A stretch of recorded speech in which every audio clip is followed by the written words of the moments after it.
Okay, now that we went through the theory of calculating a gain and loss and a return, I want to jump into a real life situation. As if you work for an investment management firm and you receive an email from your boss asking you to find the market values for a client account as well as calculate their gain or loss for a month. So the goal is for you to be able to do this in your own investment performance system at your firm. Before we jump into the system, there are two more vocabulary terms to be aware of. In the last video, I gave an example of a person investing $100 and referred to this as how much was invested at the beginning. In the performance world, this is referred to as the beginning market value. So if you invested $100 and ended up with $110, the $100 is the beginning market value and the $110 is called the ending market value. Okay, so now for the real life situation. You get back to your desk and you received an email from your boss asking you to find the beginning and ending market value for account 300645 for the month of June, and he or she would also like you to calculate the gain-loss. The first step will be to tell the system what account you want to look up. So in this instance, we want to look up account number 300645. So I'm going to type that account number in here. And since we care about the month of June, let's choose monthly and put in the appropriate date range.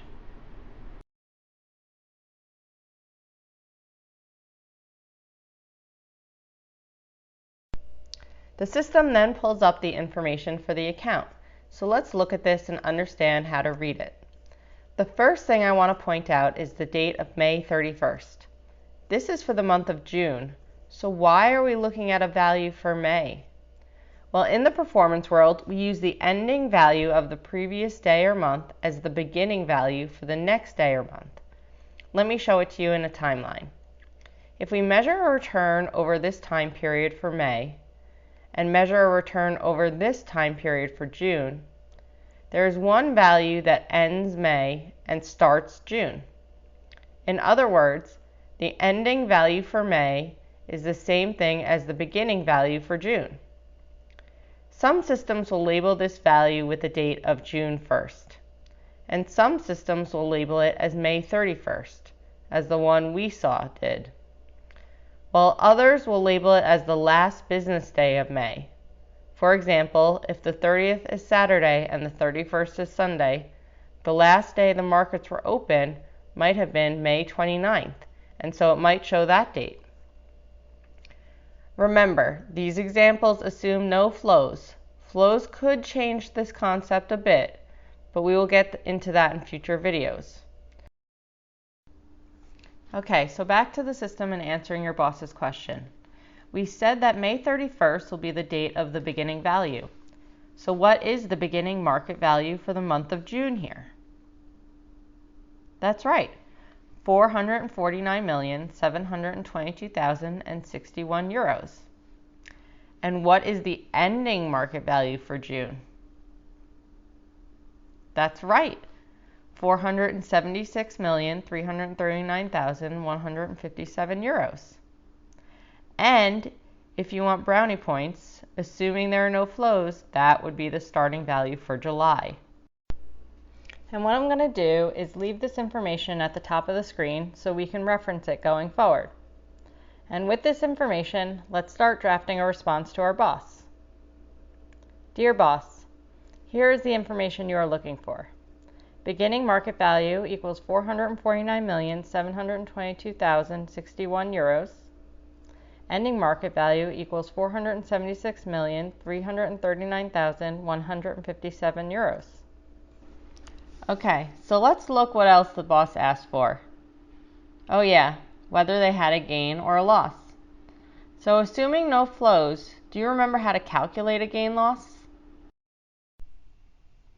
The formula is how much you ended with minus how much you invested. And with our new vocabulary now, that is the same thing as saying ending market value minus beginning market value. But I don't want you just to memorize that. I want you to know it intuitively. So let me show you a little trick you can apply that might help you remember it.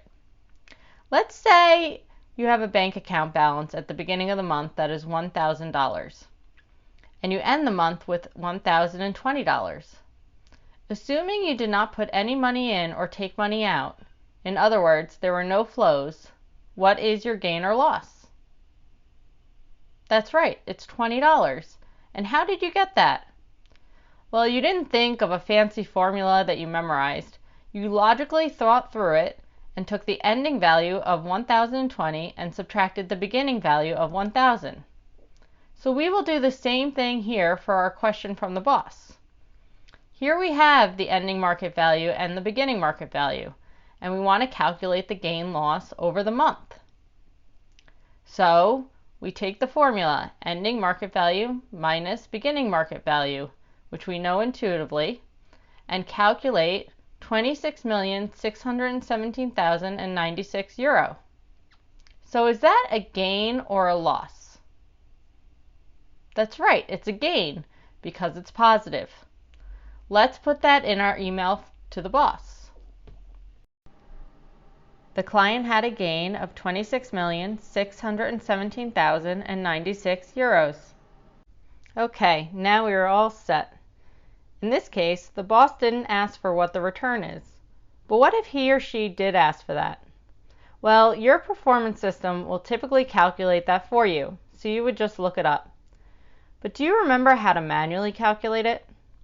In the last video, we said a return, assuming no flows, was the gain-loss over how much was invested.